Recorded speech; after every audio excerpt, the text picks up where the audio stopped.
et les dégâts se sont élevés à plus d'1 milliard d'euros. Beaucoup de personnes sont mortes.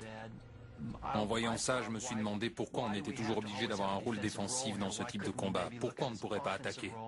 La première idée de Gregory Glenn était d'utiliser les outils que nous connaissons. Pourquoi ne pas essayer de faire exploser une tornade pour perturber son courant et l'obliger à se dissiper? Selon nos calculs, on aurait eu besoin d'une énorme quantité d'énergie. On n'a pas réussi à obtenir un changement ou une perturbation suffisante dans le courant.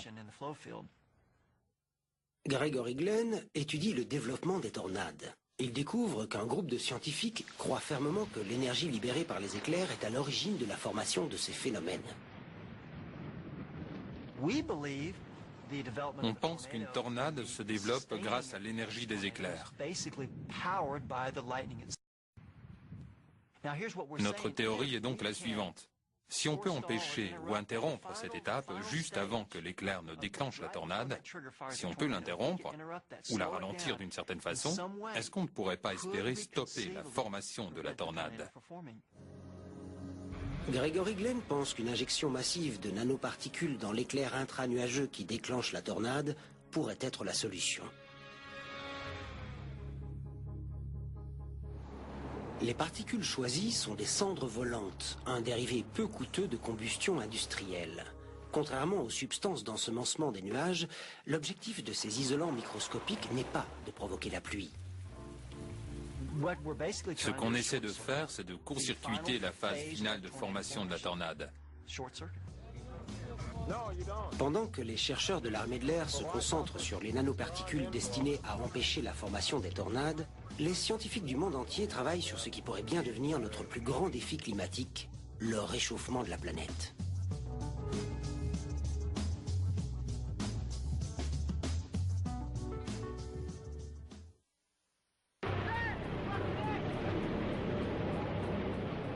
Tous ceux qui ont connu la fureur d'une tornade savent à quel point la Terre peut être inhospitalière.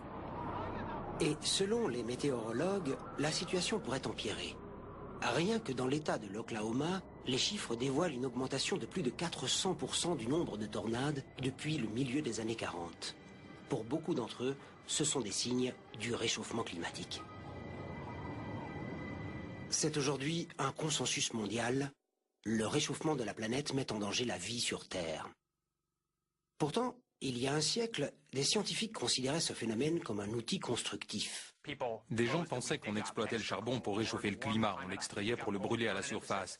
L'idée était qu'en brûlant plus de combustibles fossiles, la planète se réchaufferait et les limites de l'agriculture s'étendraient vers le nord. De cette façon, on pourrait cultiver plus de nourriture et augmenter la population de façon positive.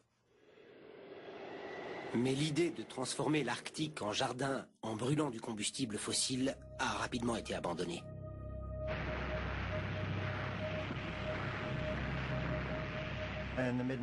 Et au milieu des années 50, surtout avec l'arrivée de l'arme nucléaire et des polluants chimiques, on s'est aperçu qu'on pouvait transformer des jardins en désert.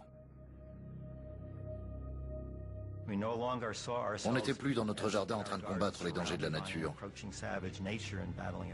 On s'est aperçu que c'était nous qui représentions le danger et que c'est la nature qui essayait de nous combattre pour se défendre. Nous avons pris conscience du réchauffement climatique. Et les signes montrant que nous sommes en train de détruire l'environnement sont partout. Je crois que tous les scientifiques, même les plus sceptiques, sont d'accord pour dire que dans une centaine d'années, la température sur Terre sera nettement plus élevée.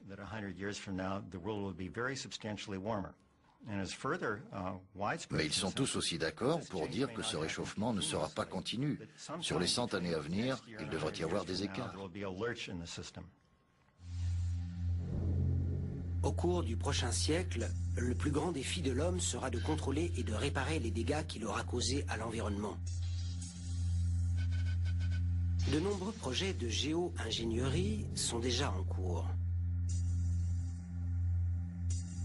L'un d'entre eux envisage d'injecter d'importantes quantités de poussière dans les couches supérieures de l'atmosphère, reproduisant une énorme éruption volcanique.